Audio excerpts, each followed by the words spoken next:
comrades, it is I, Miriam, the only Miriam, and thank you so much for tuning in. I say this in practically every video, but first of all, I apologize for being ever so MIA. We were having some technical difficulties, but we are back. Verçabes Thank, and stay tuned for all that this channel has to offer. You see, it is currently Armenian History Month, or Armenian Heritage Month, so we are about to go crazy on this channel, or Khelar. One addition to this channel that I would like to implement would be more story time. This won't necessarily be like Tana Mojo's content per se, but all these tales of mine would pertain to the experiences of being Armenian American, or what life was like under the USSR, or just crazy Armenian family legends, or whatever else I think of, or whatever else that occurs. As always, please also be sure to like, comment, and subscribe. Click on the zangak or the bell icon to receive notifications from this channel, and comment down below what else you all would like to see.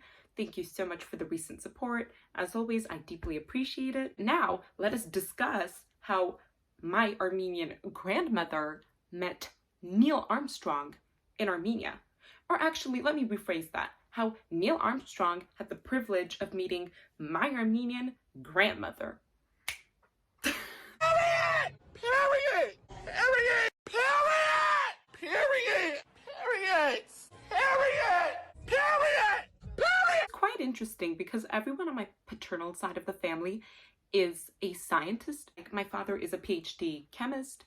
His mother, brother, and father are all PhD physicists. His grandmother, who survived the Armenian genocide, was also a chemist. There's me, a Renaissance man, who doesn't know how to count and doesn't understand gravity. Like, the only science I understand is social sciences. So my grandfather, I don't know why I'm speaking so much like this today.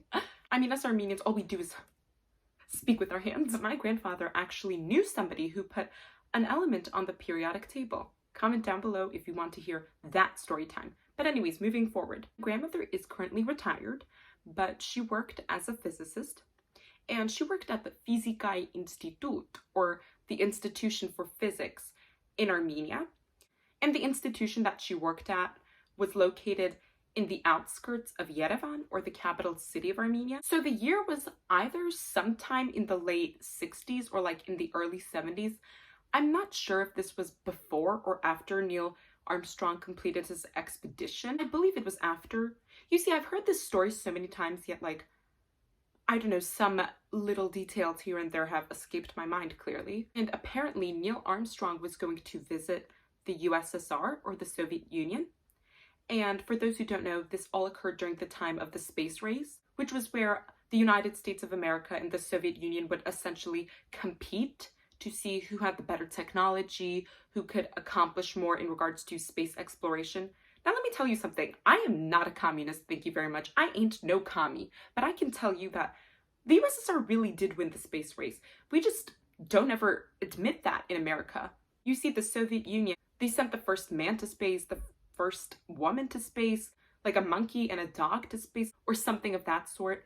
But you see, in America, we were always taught that the Americans were so victorious because they sent NEIL Armstrong to the moon. Also, I find it so interesting that humans were able to reach space, like perhaps barely a century after creating planes. What if the next time I film a video, I'm like on the moon or something, or like on Venus, being fried up by the sun? But anyways, going back to our original story, I'm so sorry, I go off track almost every second. So NEIL Armstrong visited the Soviet Union, and it's quite surprising because the only republic he visited was Armenia, and I obviously have no issue with that. I mean, Hametek, welcome, but I'm just surprised he visited such a tiny republic in the Transcaucasus. I honestly would have thought he would have visited like Russia or Ukraine, but I'm obviously not complaining. So my grandmother would describe that he visited Armenia, and there were a bunch of soldiers, or like security guards, I suppose, that tried to protect him because the Kremlin was worried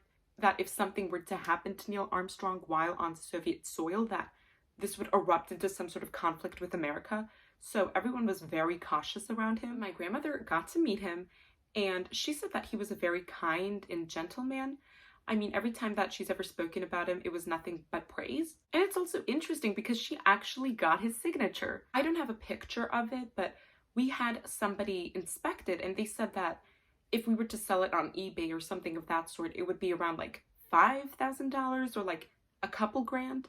And so I understand the story is like quite short and may not seem that important, but it's just so funny to me because every time I mention it around people in America, they go crazy. They're like, oh, your grandmother met Neil Armstrong. It's so funny because on the other side, there was this one instance where I was doing this Armenian summer camp online, and I remember we were taking some sort of a language class or something of that sort, and we read an article in Armenian about space exploration and such, and like they mentioned Neil Armstrong, and the teacher called on me and she said something like, oh, since you're like from America, why didn't you explain to us about Neil Armstrong? And I was like, well, actually, my grandmother met him in Armenia. So it was quite a facetious moment, I must say. Anyways, that is all for today, comrades. I apologize if this was a bit short, but I hope that this story was out of this world. Once again, please be sure to like, comment, and subscribe, and Kտեսնվենք.